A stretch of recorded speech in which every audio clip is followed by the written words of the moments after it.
Bonjour à tous et à toutes. C'est un plaisir de vous adresser la parole, de vous adresser un message de la Bible ce matin.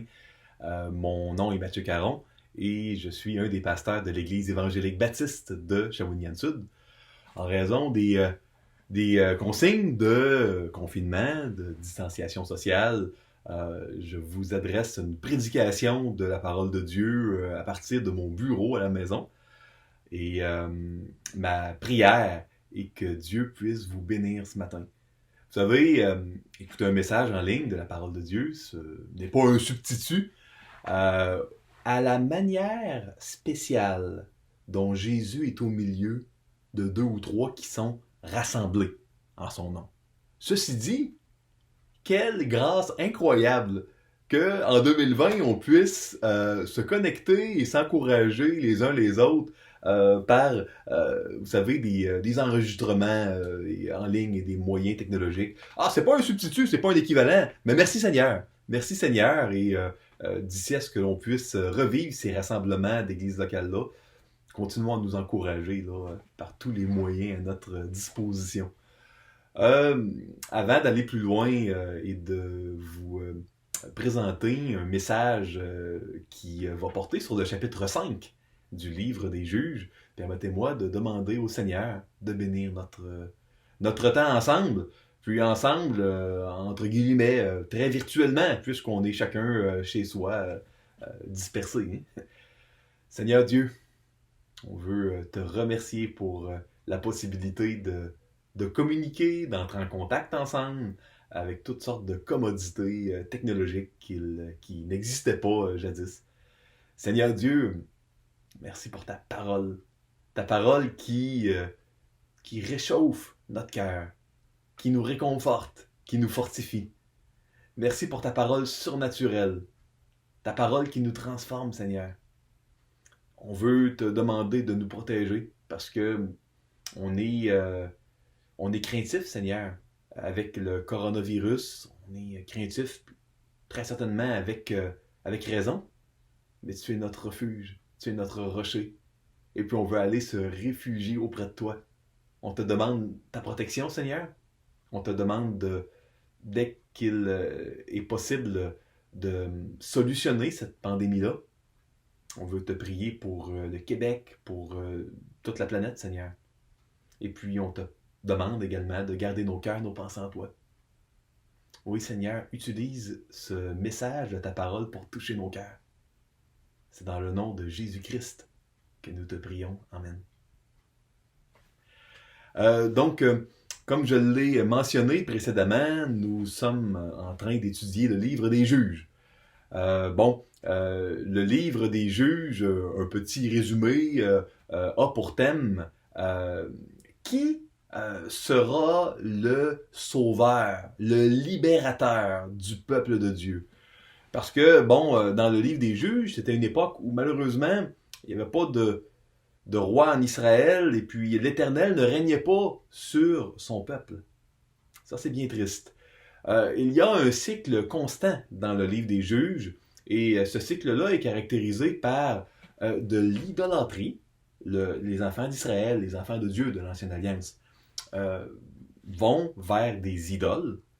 Une idole, c'est quoi? C'est tout système sur lequel on s'appuie pour notre identité, notre sécurité, notre prospérité. Donc les enfants d'Israël vont vers des idoles et immanquablement, le résultat de l'idolâtrie est toujours de l'esclavage. Ces idoles-là dominent sur le peuple de Dieu. Après un certain temps, puis un temps parfois très long, hein, j'oserais dire de plus en plus long, le peuple de Dieu crie à l'Éternel de le libérer de cet esclavage.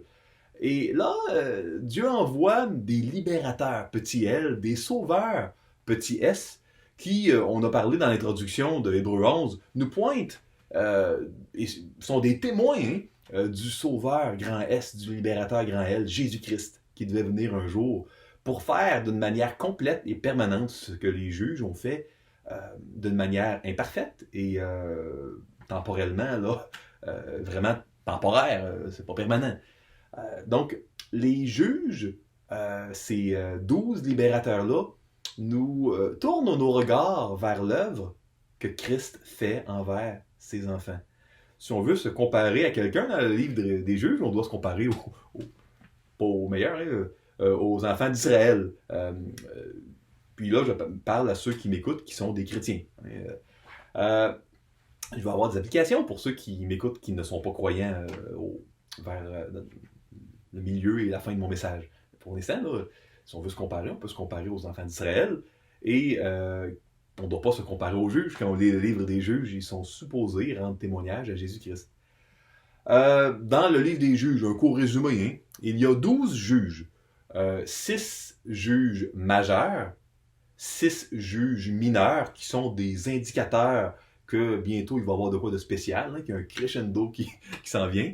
Et il y a un anti-juge, Abimelech, qui lui est le contre-exemple, l'antithèse de c'est quoi un juge, hein, le contraire, l'opposé. Il y a 2 introductions et 2 conclusions. Hein, ça commence avec un échec dans l'alliance, un échec à posséder l'héritage. Ça termine avec un échec dans l'alliance puis un échec à posséder l'héritage. Donc maintenant, si vous le permettez, tournons ensemble dans le livre des Juges au chapitre 5. Moi, je vais lire à partir de ma Bible. Certainement, si vous voulez suivre dans votre Bible à la maison, c'est l'idéal. Sinon, pour ceux et celles qui n'ont pas de Bible, vous pouvez suivre à l'écran. Verset 1. En ce jour-là, Déborah chanta ce cantique avec Barak, fils d'Abinoam. Puis, écoutez, j'ai vraiment un message formidable à amener aujourd'hui parce que c'est le seul endroit dans le livre des Juges où le message est tellement réjouissant et tellement positif que la meilleure manière que Dieu a trouvé pour le communiquer, c'est par un chant de victoire, un chant qui est rempli de joie. Donc c'est le seul endroit, hein? Vous ne verrez pas d'autres chapitres qui sont des chants dans le livre des Juges, uniquement le chapitre 5. Et ça, on retrouve ça à différents endroits dans les Écritures. On le voit par exemple dans Exode chapitre 15. Exode 14, c'est le récit de la délivrance de l'Éternel, hein, des enfants d'Israël, quand que Dieu a ouvert la mer Rouge pour libérer les enfants d'Israël des Égyptiens. Et là, Myriam et Moïse chantent en Exode 15 un chant de délivrance qui est une interprétation théologique. Donc oui, c'est un chant de louange, mais en même temps, on comprend mieux ce qui s'est passé par ce chant rempli de joie de Exode 15. On comprend mieux ce qui s'est passé, ce que Dieu a fait dans Exode 14. Et puis, ce que Dieu a fait dans Juge 4. Puis, je vous fais un court résumé. Hein. Ceux et celles qui n'ont pas lu Juge 4, vous pouvez peut-être aller le lire, mettre l'enregistrement en pause, peut-être même écouter le message sur Juge 4 que nous avons fait, qui est disponible. Hein. Mais bon, dans Juge chapitre 4, on voit que les enfants d'Israël se sont encore tournés vers des idoles. Souvenez-vous, à l'époque de Othniel, les enfants d'Israël avaient oublié l'Éternel leur Dieu. Et puis là, ils s'étaient tournés vers des idoles, et puis bon, Dieu a envoyé Othniel pour les libérer. À l'époque de Éhoud, encore une fois, les enfants d'Israël s'étaient tournés vers des idoles, et là, Dieu envoie Éhoud pour les libérer là, de Églon. On apprend dans le récit de Othniel qu'il ne faut pas oublier Dieu. Dans le récit de Éhoud, on apprend comment nos idoles sont pathétiques. Comment un rien peut dominer nous quand on se livre comme enfant de Dieu à des idoles. Et dans Juge au chapitre 5, on apprend, au chapitre 4 et 5, on apprend vraiment dans le récit de Déborah et de Barak comment une petite idole toute petite, confinée, peut devenir un adversaire beaucoup plus fort que nous, beaucoup plus puissant que nous. Mais le message rempli de joie de Juge 4 et 5, c'est que l'Éternel est quand même capable de nous donner la victoire. Et si nous nous levons pour aller combattre, Dieu combattra pour nous et Dieu nous garantira la victoire. Ça, c'est intéressant. Ça mérite de chanter. Donc, c'est sur cette note-là que l'on commence dans Juge chapitre 5. Et là, au verset 2, lisons les versets 2 à 5. On voit vraiment un chant pour donner à Dieu toute la gloire. Des chefs se sont mis à la tête du peuple en Israël, et le peuple s'est montré prêt à combattre. Bénissez-en l'Éternel. Roi, écoutez. Prince, prêtez l'oreille. Je chanterai, oui, je chanterai à l'Éternel. Je chanterai à l'Éternel, le Dieu d'Israël. Ô Éternel, quand tu sortis de Séhir, quand tu t'avanças des champs d'Édom, la terre trembla et les cieux se fondirent, et les nuées se fondirent en eau. Les montagnes s'ébranlèrent devant l'Éternel, se Sinaï devant l'Éternel, le Dieu d'Israël. Donc vraiment, on voit ici que c'est Dieu qui est loué. Hein? On demande de prêter attention. Puis là, Déborah dit qu'elle va chanter. Elle va chanter à Yahweh, traduit en français dans nos Bibles par l'Éternel. Yahweh, le nom personnel de Dieu, qui est le mot dans la Bible originale en hébreu ancien, traduit dans nos Bibles habituellement par l'Éternel. Donc, ici, on fait référence à des anciens hauts faits de l'Éternel. On fait référence, par exemple, quand il a sorti de Séhir, quand la terre a tremblé, on parle du Sinaï, on parle des nuées qui se sont fondues en eau. Très probablement ici une référence au déluge. Donc, il faut comprendre que dans l'Ancien Monde, quand il y avait victoire, on chantait, et c'était souvent le rôle, culturellement parlant, des femmes, de chanter les hauts faits du héros le plus grand de la bataille, qui avait garanti la victoire. C'était pas toujours le roi. Hein? Par exemple, on sait que, si vous tournez dans 1 Samuel, après la défaite de Goliath par David, les femmes là, chantent la victoire, surtout, on parle un peu de Saül, mais surtout de David, qui est le héros qui a acquis la victoire. Et là, Saül est irrité, ça c'est une autre histoire, mais c'était vraiment emblématique. Dans l'Ancien Monde, on chantait la victoire du héros. Donc là, on rappelle les hauts faits du héros de l'histoire. Le héros de l'histoire, c'est Dieu. C'est lui qui a combattu, c'est lui qui a donné la victoire. Une victoire éclatante à un ennemi qui était devenu plus fort que les enfants d'Israël. Puis vous savez, vous vous posez peut-être la question, oui, intéressant, mais à quoi comment ça s'applique à nous? Ça s'applique à nous d'une manière tellement grande. Vous savez, on a des idoles, nous aussi, dans nos vies. En fait, qu'on soit des croyants ou pas des croyants, dans les deux cas, on a des idoles. Ces idoles-là nous amènent dans un esclavage terrible, que l'on ne réalise pas tout le temps. Ils font souffrir. Il n'y a personne sauf Dieu qui peut être notre sécurité, notre prospérité, puis qui peut nous donner notre vraie identité, qui on est vraiment. Quand on se tourne vers nos idoles, nous aussi, ça peut nous prendre 20 ans de douleur puis de misère avant qu'on crie à Dieu. Et vous savez, peu importe la force de notre idole, Dieu peut nous donner la victoire. Et il nous suffit qu'à répondre avec foi. Donc, les promesses de victoire, de délivrance que l'on lit aujourd'hui s'adressent également à nous. On peut les saisir, elles sont vraies pour nous. La victoire de Dieu sur n'importe quelle idole, aussi forte, aussi puissante soit-elle, c'est une vérité qu'on doit chérir, qui est une bonne nouvelle pour nous. Continuons. Je vais tourner au verset 6 à 10. Et là, on va voir les cris de détresse chez le peuple de Dieu. Au temps de Shamgar, fils d'Anath, au temps de Yaël, les routes étaient abandonnées. Et ceux qui voyageaient prenaient des chemins détournés. Donc on voit vraiment, quand les routes sont abandonnées dans une nation, puis les gens prennent des chemins détournés, ça va pas bien. La sécurité nationale est compromise, et puis c'est un peu la débandade. Continuons. Les chefs étaient sans force en Israël, sans force. Quand je me suis levé, moi, Déborah, quand je me suis levé comme une mère en Israël. Il avait choisi de nouveaux dieux, alors la guerre était aux portes. On ne voyait ni bouclier ni lance chez 40 milliers en Israël. Mon cœur est au chef d'Israël, à ceux du peuple qui se sont montrés prêts à combattre. Bénissez l'Éternel. Vous qui montez de blanches ânesses, vous qui avez pour siège des tapis, et qui marchez sur la route, chantez.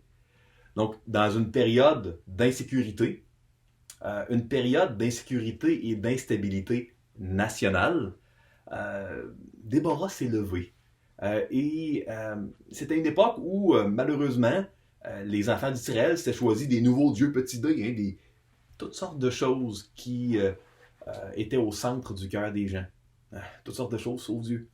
De nos jours, on vit une période d'instabilité et d'insécurité nationale au Québec, au Canada, un peu partout dans le monde. Et effectivement, les gens se sont tournés vers toutes sortes de choses qui font cruellement défaut, toutes sortes d'idoles. On mène notre refuge dans l'argent, dans le gouvernement, dans de la connaissance, dans de la technologie, dans toutes sortes de choses. Et c'est pas mauvais d'utiliser la technologie et de coopérer avec le gouvernement. Loin de là, c'est même la bonne chose. Mais un seul refuge est possible pour le cœur d'un être humain. Puis c'est Dieu. Parce que c'est Dieu qui a créé l'être humain. On voit maintenant qu'il y a peu de gens qui étaient prêts à se lever. Chez 40 milliers, il n'y avait ni bouclier ni lance. Personne n'était prêt à se lever. Mais il y a quelques chefs en Israël qui se sont levés et qui ont été prêts à faire assez confiance à Dieu pour se lever dans un combat, se lever pour aller dans un combat. Un combat qui était trop grand pour eux. Ils se sont levés par la foi. Par la foi que Dieu donnerait la victoire. Vous savez, quand on a des menaces plus grandes que nous dans notre vie, on peut vraiment vivre ce que l'apôtre Paul appelle souvent l'obéissance de la foi. S'appuyer sur Dieu en faisant la bonne chose parce qu'on fait confiance que Dieu va nous donner la victoire. Puis, je vais chercher à rendre le plus simple possible dans mon message aujourd'hui. Ça veut dire quoi dans nos vies avec nos idoles? Se lever et commencer le combat avec la confiance que Dieu va nous donner la victoire et qu'il combattra devant nous. Je vais chercher à le rendre le plus simple possible parce que c'est une vérité tellement importante. Dieu veut nous donner la victoire. Une victoire qui va être complète uniquement au ciel, mais une victoire qu'on peut déjà goûter sur terre, d'une manière qui est partielle, mais qui est tout à fait tangible et réelle. Je continue et je vais aller maintenant dans les versets 11 à 15, la première partie du verset 15. Que de leur voix, les archers du milieu des abreuvoirs célèbrent les bienfaits de l'Éternel, les bienfaits de son conducteur en Israël. Alors le peuple de l'Éternel descendit aux portes. Réveille-toi, réveille-toi, Déborah. Réveille-toi, réveille-toi, dis un cantique. Lève-toi, Barak, et amène tes captifs, fils d'Abinoam. Alors un reste du peuple triompha des puissants. Un reste, un petit nombre du peuple, a triomphé de ce qui était plus puissant qu'eux. Waouh! L'Éternel me donna la victoire sur les héros. D'Éphraïm arrivèrent les habitants d'Amalek. À ta suite marcha Benjamin parmi ta troupe. De Makir vinrent des chefs, et de Zabulon des commandants. Les princes d'Issachar furent avec Déborah. Vous savez, c'est assez spécial parce que on voit dans ces versets-là que il y a un petit nombre insignifiant qui se sont levés pour combattre contre un ennemi plus fort qu'eux parce que Dieu leur disait de le faire par la bouche de Déborah et il avait confiance que non, si Dieu nous dit de combattre cette idole-là, cet ennemi-là, on appartient à Dieu. Dieu nous dit qu'il va nous donner la victoire. Je vais prendre Dieu au mot et je vais me lever et je vais combattre. Puis si Dieu vient pas, ça veut dire que les gens se font tuer. Non? Tu sais, quand tu gardes le statu quo et tu combats pas, tu as moins à perdre que si tu combats puis que la personne en qui tu mets ta foi livre pas la marchandise. Les gens qui restent peinards à la maison, ben, ils n'ont pas de représailles de la part du roi de Sisera et de Yabin, le roi des Cananéens. Mais quand tu te lèves pour aller le combattre, l'Éternel est mieux de te le délivrer parce que sinon, là, tu es cuit. Là. Et vous savez, dans notre vie, souvent, on a peur. On a peur que Dieu ne livre pas la marchandise. Puis ça, c'est un manque de foi. Puis il faut vraiment contempler ces paroles-là, puis comprendre que Dieu est fidèle. Quand il promet la victoire dans un combat, il va la donner. Et il ne faut jamais hésiter à combattre tous les combats que Dieu veut nous demander de mener. Maintenant, je veux déjà dire d'emblée ici, là, c'est important, les combats sont plus contre des personnes. Lisez Éphésiens 6, puis on n'a plus d'êtres humains à combattre. C'est très important de réaliser cela. Euh, Maintenant, les gens que l'on doit combattre, ça se trouve à être pas des personnes, mais plutôt le mal en nous, le péché. C'est ça qu'on doit combattre. Notre combat, c'est contre nos idoles. Nos idoles, c'est quoi? Qu'est-ce qui est notre idole? Est-ce que c'est l'argent? L'argent, c'est pas mal. Mais est-ce que l'argent, c'est notre refuge? Est-ce que notre idole, c'est un péché? Un péché secret? Une double vie?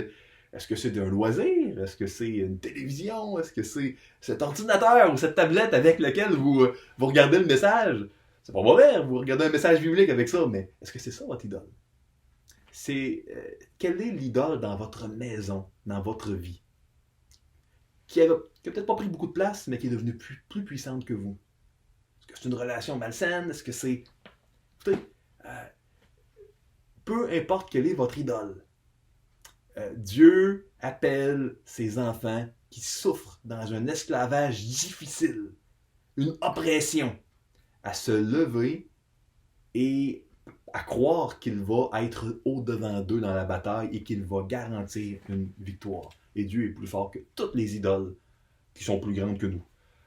Donc ça, c'est vraiment important de s'en rappeler. Écoutez, je veux vraiment attirer votre attention. On voit que les gens, il y a peu de gens du peuple qui se sont levés pour combattre. Et là, on voit des gens assez spéciaux. On voit des gens d'Amalek. Verset 14, des habitants d'Amalek qui se lèvent. Écoutez, c'était vraiment un peuple ennemi d'Israël, un peuple contre qui Dieu avait déclaré une guerre. Mais Dieu est le Dieu de toutes les nations du monde. C'est pas seulement le Dieu d'Israël. Et Dieu a jamais mis dehors ceux qui viennent à lui. Il n'a pas mis dehors une Rahab dans le livre de Josué qui pourtant était une habitante de Jéricho qui devait être détruite avec tous les gens à l'intérieur. Il n'a pas mis dehors les Gabaonites. Il n'a pas mis dehors les gens d'Amalek qui pourtant étaient voués à être détruits. Et il y a des gens de Makir également qui se sont convertis au verset 14. Donc on voit vraiment que le reste, il y a une poignée de personnes qui se sont levées. Ça me rappelle le fait qu'il n'y a pas grand monde qui se lève pour combattre le combat de Dieu. Le fait que Jésus a dit dans l'Évangile que large est le chemin qui mène à la perdition. Il y en a beaucoup qui l'empruntent. Étroit et resserré est le chemin qui mène à la vie, et il y en a peu qui l'empruntent. Vous allez voir une constante dans la Bible. Il y a toujours eu seulement un petit nombre de personnes qui suivaient Dieu. Ça n'a jamais été le choix de la majorité. Si vous vous appuyez sur la majorité, c'est ça votre idole, votre refuge, de faire comme tout le monde. C'est un chemin qui mène à la mort. C'est ce que Dieu nous dit. Vous ne devez pas faire confiance à la majorité, vous devez faire confiance à Dieu. La majorité a souvent tort. Même l'histoire humaine du monde peut nous le montrer. La majorité des gens en Allemagne ont endossé les actions de Hitler. Puis c'était certainement pas des bonnes actions. On en est tous conscients aujourd'hui. Je continue maintenant la suite. Et Issachar suivit Barak. Je suis au verset 15 ici. Il fut envoyé sur ses pas dans la vallée. Près des ruisseaux de Ruben, grandes furent les résolutions du cœur. Écoutez bien ça. On parle des tribus qui n'ont pas été au combat, qui ont choisi de ne pas se lever pour combattre, qui n'ont pas obéi à l'Éternel, qui n'ont pas vécu l'obéissance de la foi. Probablement par peur, parce qu'ils ne croyaient pas que... certainement, ils souffraient, puis ils n'aimaient pas les... Yabin, roi de Canaan, puis Sisera, puis ils n'aimaient pas, ils étaient opprimés, ils n'aimaient pas l'ennemi, ils n'aimaient pas leur idole. Mais ils avaient trop peur de ce que leur idole pouvait leur faire comme dommage. Plus peur de leur idole que confiance en Dieu, que foi en Dieu. C'est ça qui détermine l'obéissance ou non de la foi. On parle de Ruben ici. Ils ont eu des résolutions, grandes furent les résolutions du cœur. Écoute, ils n'étaient pas insensibles, ils ont eu des résolutions, des engagements peut-être envers Dieu. Pourquoi es-tu resté au milieu des étables, à écouter le bêlement des troupeaux? Au ruisseau de Ruben, grandes furent les délibérations du cœur. Beaucoup de paroles, pas d'action. Ils ont écouté le bêlement. C'est un métier commun de prendre soin de tes troupeaux à cette époque-là. Donc, ils ont eu des grandes résolutions par rapport à Dieu, puis sinon, ils ont écouté leur travail, et puis les choses de leur travail, de leur occupation, puis ils n'ont pas bougé, ils ne se sont pas levés. Je continue. Galaad, c'était deux tribus et demi, pas ennemies, mais deux tribus et demi, qui étaient à l'écart des autres parce que c'était des tribus qui étaient à l'est du Jourdain, le fleuve Jourdain qui est une barrière naturelle. Donc ce petit groupe de personnes-là était plus loin des autres géographiquement. Galaad, au-delà du Jourdain, n'a pas quitté sa demeure. On parle de Dan maintenant, la tribu de Dan. Pourquoi Dan s'est-il tenu sur les navires? En passant, il y a 12 tribus d'Israël. 12 ou 13, selon comment on les compte. Là. Typiquement, on parle des 12 tribus d'Israël. Les noms ici, c'est les noms des 12 tribus. On peut les voir comme des provinces ou des divisions des pays, des États. Aser s'est assis sur le rivage de la mer et s'est reposé dans ses ports. Je continue jusqu'au verset 23. Zabulon est un peuple qui affronta la mort, et Nephtali de même, sur les hauteurs des champs. Voyez-vous, là on tombe aux tribus qui ont combattu et qui se sont levées. Le petit nombre de personnes qui se sont levées. Les rois vinrent, ils combattirent, alors combattirent les rois de Canaan, à Taanac, aux eaux de Megiddo. Ils ne remportèrent nul butin, nul argent. Les rois ennemis, les Cananéens ont été pour combattre, puis cette fois-là, ils n'ont pas gagné. Contre le petit nombre, inférieur en nombre, en technologie, en armes, ils n'ont pas gagné ce qu'ils voulaient comme d'habitude. Pourquoi? La réponse est au verset 20. Écoutez bien ça.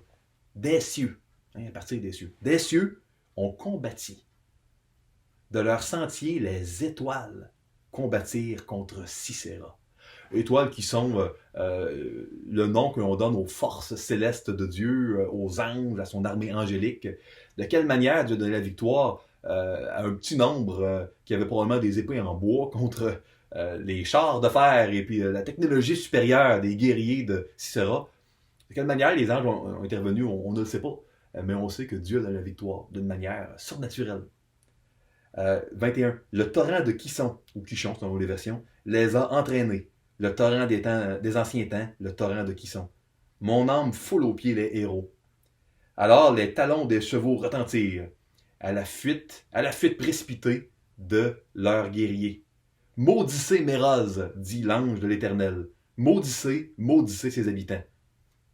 Car ils ne vinrent pas au secours de l'Éternel.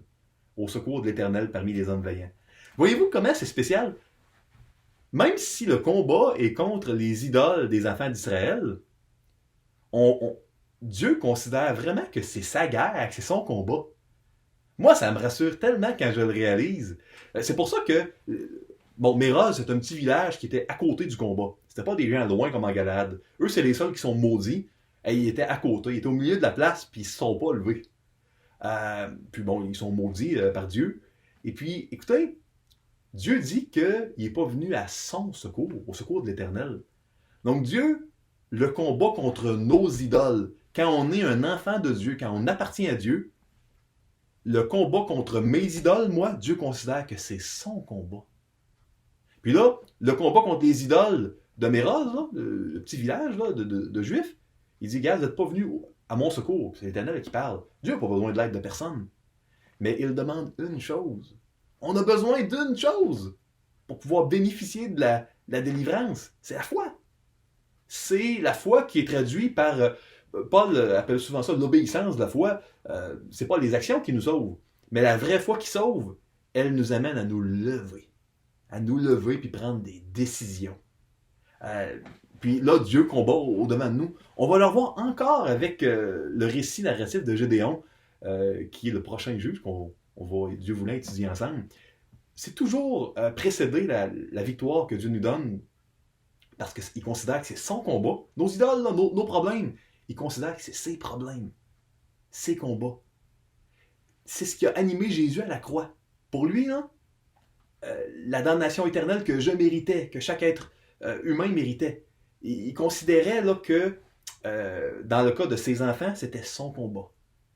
Donc, Jésus à la croix subit la punition que méritaient tous les enfants de Dieu de tous les temps. Donc, c'est quelque chose qui anime de tout temps le cœur de Dieu.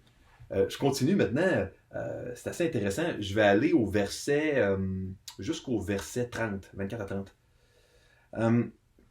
Béni soit entre les femmes Yaël, femme de Hébert le Kénien, une femme étrangère. qui appartenait même pas à Israël. Hein, l'héroïne de ce grand combat-là, c'est pas un chef, un juge, c'est pas Déborah, c'est pas Barak, c'est vraiment une femme, et une femme étrangère, même pas d'Israël. C'est la manière de faire de Dieu, c'est pas surprenant. Donc, béni soit entre les femmes Yaël, femme de Hébert le Kénien. Béni soit-elle entre les femmes qui habitent sous les tentes. Il demanda de l'eau, et il a donné du lait. Dans la coupe d'honneur, elle a présenté de la crème.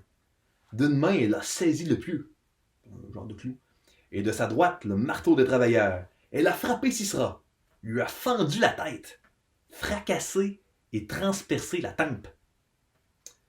Au pied de Yaël, il s'est affaissé, il est tombé, il s'est couché. On parle de Sisera, hein, le grand général ennemi.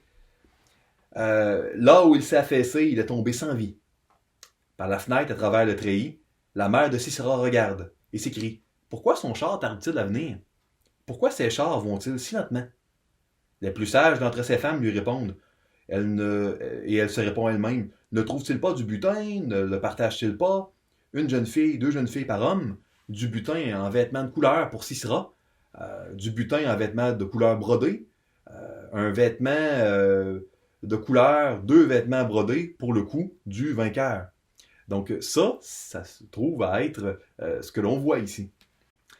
Maintenant, il y a beaucoup de choses à dire. Et ici, premièrement, dans le verset 25, le fait qu'il demande de l'eau puis on lui donne du lait, puis il y a de la crème dans la coupe d'honneur, c'est vraiment dans une époque, dans l'Ancien Monde, où l'hospitalité était vraiment sacrée.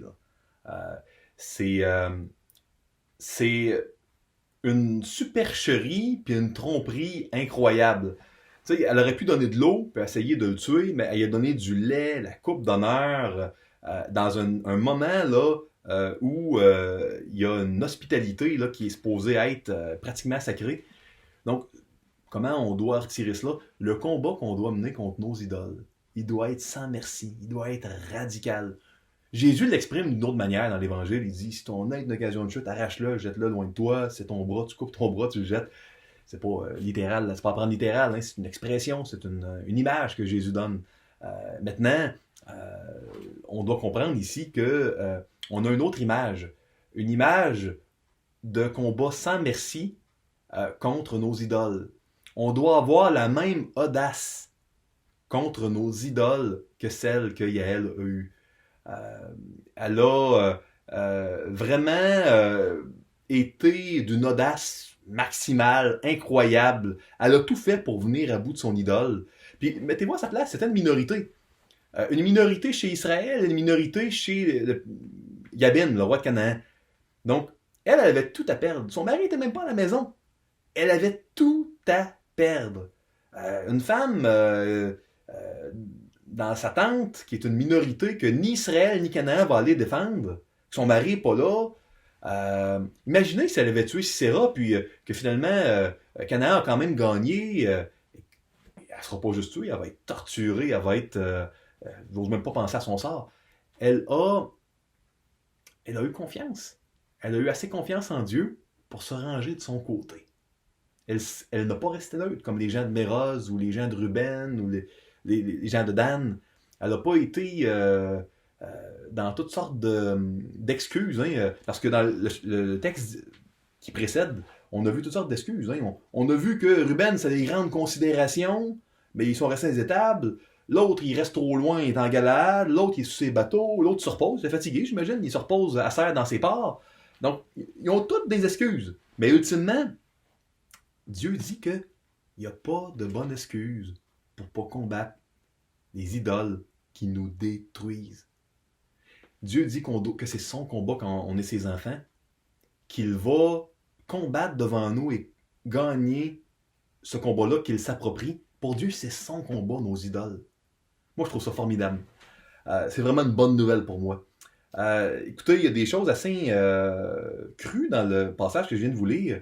Vous savez, quand là, Déborah chante puis il se met un peu dans la peau de la mère de Sisera, le général ennemi, en disant, elle se demande pourquoi il ne revient pas du combat. Écoutez, là, la mère de Sisera, excusez-moi, puis ses femmes disent ah ben il doit être en train de partager du butin, tu sais, il doit avoir gagné.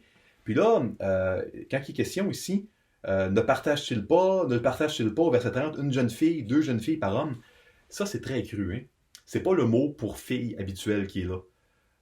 C'est un mot, là, si vous prenez le lexique hébraïque ancien Helot, un des lexiques très très solides là, pour savoir la signification des mots hébreux, dans l'original, c'est vraiment une cuisse ou un ventre. Deux cuisses, deux ventres. C'est vraiment littéralement un euphémisme pour le vagin. Fait que c'est très cru, hein? C'est vraiment de parler des femmes comme du butin de guerre, comme des objets sexuels qui vont être violés. Et c'est ce que les Cananéens faisaient aux femmes. C'est terrible comment les Cananéens traitaient les femmes. Ils traitaient parfois pire que des animaux, selon certaines données archéologiques que l'on a d'eux. C'est pas étonnant que la patience de Dieu est arrivée à ses limites par rapport aux Cananéens. Puis c'était le temps de les raser. C'était terrible le mal qu'ils faisaient. Et puis, c'était du jargon de soldats. Hein. On voit que eux, le butin, ils le partageaient, puis ils traitaient pas ses propriétés comme il faut. Ils traitaient pas ses propriétés comme Dieu nous traite, quand on lui appartient. Puis c'était à ce roi-là que les enfants d'Israël avaient choisi de chercher refuge, de chercher prospérité, de chercher identité. C'était leur idole. Donc ici, on voit cela au verset 30. C'est très très cru dans l'original. Et c'est définitivement emblématique de nos idoles. Nos idoles sont pratiquement toutes caractérisées par ne pas traiter l'être humain comme étant des porteurs de l'image de Dieu, avec une valeur qui vient de l'image de Dieu. Au verset 31, on lit « Périssent ainsi tous tes ennemis, ô Éternel. Ceux qui l'aiment sont comme le soleil, quand il paraît dans sa force. Le pays fut en repos pendant 40 ans. » Donc on voit ici vraiment qu'il y a une bénédiction et une malédiction, il y a les deux. Hein. La malédiction, c'est sur les ennemis de Dieu, ceux qui n'auront pas choisi de donner leur vie à Dieu. Ceux qui n'auront pas... Puis quand je parle de choisi, je veux mettre la nuance ici. Jésus a dit dans l'Évangile qu'il y a beaucoup d'appelés, mais peu d'élus. Et que ceux qui vont répondre à l'appel de Dieu, c'est ceux qui sont élus. On parle de ministère mystérieux de la régénération de l'Esprit Saint. Dieu qui rend notre cœur capable de répondre à l'appel de Dieu. Ça vient de Dieu. Le salut vient de Dieu. Écoutez, moi je veux vraiment ici, dès maintenant, lancer l'invitation à tous les auditeurs, auditrices qui m'entendent, qui ne sont pas croyants, de mettre votre foi en Jésus-Christ. Parce que, vous savez, c'est la seule personne qui va vraiment bien prendre soin de vous, de la bonne manière. C'est la seule personne qui a la puissance et la capacité de vous sauver, de vous donner la vie éternelle, de vous sauver du jugement qui va être là pour tous les êtres humains. Mais les enfants de Dieu, ils ne passeront pas sous le jugement parce qu'il n'y aura plus jamais de condamnation pour eux. Donc, pour être sauvé, il faut être la propriété de Dieu. Puis ça, il y a une manière, c'est par la foi. Tous sont appelés, il y a peu d'élus. Moi, je vous encourage, je vous encourage de tout mon cœur à ne pas négliger l'appel de Dieu. Puis à décider de mettre votre foi en Dieu. Puis la foi, c'est pas une émotion, c'est pas seulement des grandes délibérations du cœur comme Ruben, des résolutions. La foi, elle se traduit par de l'obéissance. Elle se traduit par des pas, un pas d'obéissance où on se lève pour rentrer dans un combat contre nos idoles, malgré tous les enjeux et les conséquences qui pourraient arriver si le combat était perdu, parce qu'on sait qu'il ne sera pas perdu. parce que Dieu va combattre devant nous. La foi est basée sur faire confiance à Dieu. Faire confiance à ses promesses. Le prendre au mot. Vous savez, Jésus est mort sur la croix pour que quiconque croit en lui ne périsse pas, mais qu'il ait la vie éternelle, puis devienne un enfant de Dieu. Écoutez, il y a plusieurs applications que je peux vous donner pour le message cette semaine. Première application, demandez à Dieu pour les croyants comme pour les non-croyants. C'est quoi la manière audacieuse dont vous pouvez faire confiance à Dieu pour entrer dans une bataille audacieuse et sans merci contre vos idoles? C'est quoi l'idole que Dieu veut que vous attaquiez sans merci, avec audace? Par la foi qui va vous donner la victoire. Ne doutez pas que Dieu va vous donner la victoire si vous vous levez pour les combattre, vos idoles. Mais demandez à Dieu quelle idole, puis de quelle manière vous devez entrer dans un combat. Peut-être que Dieu va vous dire de jeter votre télévision au bout de vos bras. Peut-être que pour d'autres, ça va être des loisirs qui ne sont pas mauvais, mais qui prennent la place de Dieu dans votre vie. Il y a un conseil que je peux vous donner. Priez et puis parlez-en. Parlez de votre résolution. La vie chrétienne n'est pas conçue par Dieu pour être vécue seule. Puis même si l'Église locale ne peut pas se rassembler présentement, il y a toutes sortes de moyens par lesquels on peut être en contact les uns avec les autres. Ne vivez pas un combat seul, parce que Dieu, il veut qu'on se lève ensemble, puis il va combattre devant nous. On doit s'aider les uns les autres. Prenez le téléphone. Hein? Demandez à Dieu en premier, puis prenez le téléphone pour jaser de vos idoles avec un frère ou une sœur, et puis demandez de quelle manière vous pouvez entrer dans le combat. Souvent, nos proches ont des lumières sur nous-mêmes que nous, on n'a pas parce qu'on est biaisés. Puis peu importe notre situation puis notre origine, de la même manière que des gens d'Amalek puis des gens de Makir qui se sont levés, Dieu appelle les gens, peu importe leur nation, leur background, ce que les gens ont fait de mal, Dieu appelle tous les hommes. Puis moi, ma prière, c'est que vous puissiez croire, que vous puissiez mettre votre foi en Jésus. Pour ceux et celles qui sont incroyants, puis qui n'ont jamais mis leur foi en Jésus, qui sont jamais devenus la propriété de Dieu. Application numéro 3, en tant que chrétien, nous n'avons pas à mettre sur nous-mêmes la pression de la victoire. Ne vous mettez pas la pression d'être victorieux. Laissez-la à Dieu. Il veut la porter à notre place, cette pression-là. Il veut prendre la honte de tous nos échecs passés, puis il veut porter la pression de la victoire. Ne mettez pas sur vous-même. Elle est assurée, la victoire, par Jésus-Christ. N'en doutez pas. Avancez. Avancez. Application numéro 4, ne laissez aucune excuse pour vous empêcher de suivre Dieu. Pas parce que vous êtes fatigué, vous êtes dans vos ports comme à serre, pas parce que vous êtes sur des bateaux, pas parce que vous êtes dans les... Faites pas juste des grandes délibérations, passez à l'action. Souvent, en parler à d'autres, ça aide. C'est formidable de savoir que notre Dieu, il est un Dieu victorieux. Vous savez, la vraie bataille, elle n'est pas contre le COVID-19. Ah oui, il y a définitivement une bataille contre ce virus-là. La vraie bataille, depuis que l'on est né, elle est contre nous-mêmes. Contre la présence du péché en nous, qui nous porte à être incrédules, à ne pas faire confiance à Dieu, à ne pas croire en Dieu. Ça, c'est la vraie bataille. Cette bataille-là, Dieu, il veut qu'elle soit la sienne. Il veut la gagner à votre place. Il veut que ce soit son combat. Mettez votre foi en lui.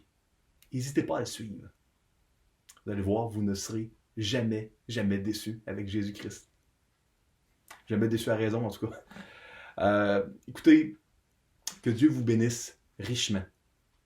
Vous tous et toutes qui écoutez ce message, et n'oubliez jamais que Dieu vous aime profondément.